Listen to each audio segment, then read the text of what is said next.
In a simple sense, things become holy when we set them apart for exclusively ritual use.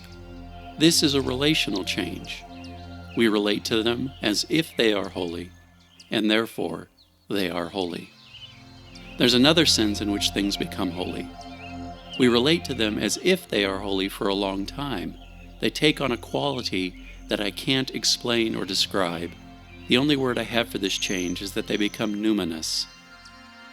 Today, people say that places have a vibe, or that they have an aura, and they mean something quite similar. Something perceivable by some people, but unable to be measured or quantified objectively.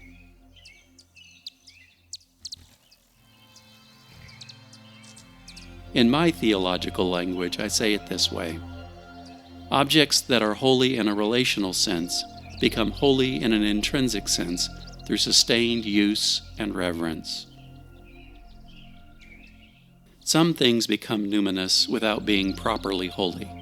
They aren't set apart for exclusively ritual use, but they are used to such a degree that they take on a reflection of those who used them.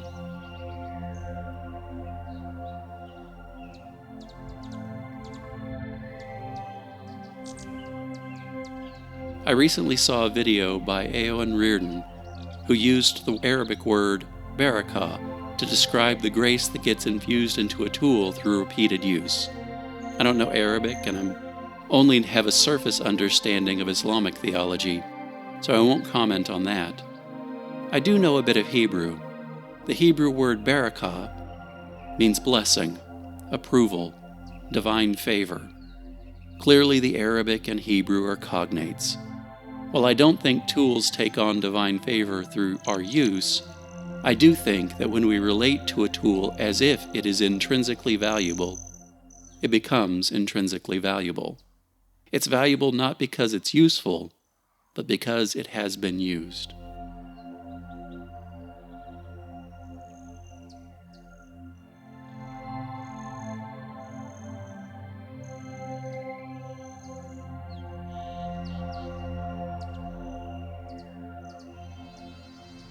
Recently, my brother sent me a box of our grandfather's hand planes.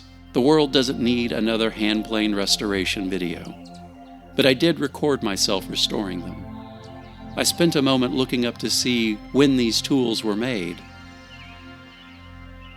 The Sargent 414 was made between 1910 and 1918 based on its markings.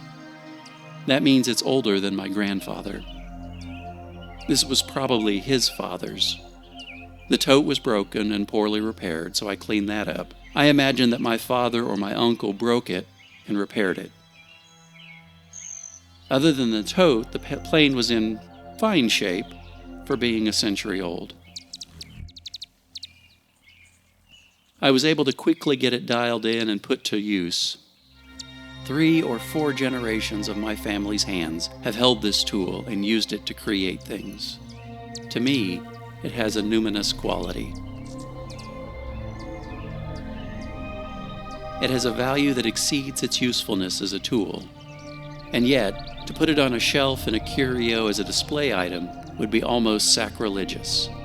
Its value is in the fact that it has been used and is being used. I'm not going to check the auction sites to see what it sells for. The dollar value is not the point. Nor is the value simply that of a tool. It's a tool which has been used, broken, repaired, handed down, restored, and put to use by hands that look similar to mine and share a common name. It isn't holy, but it's mighty close.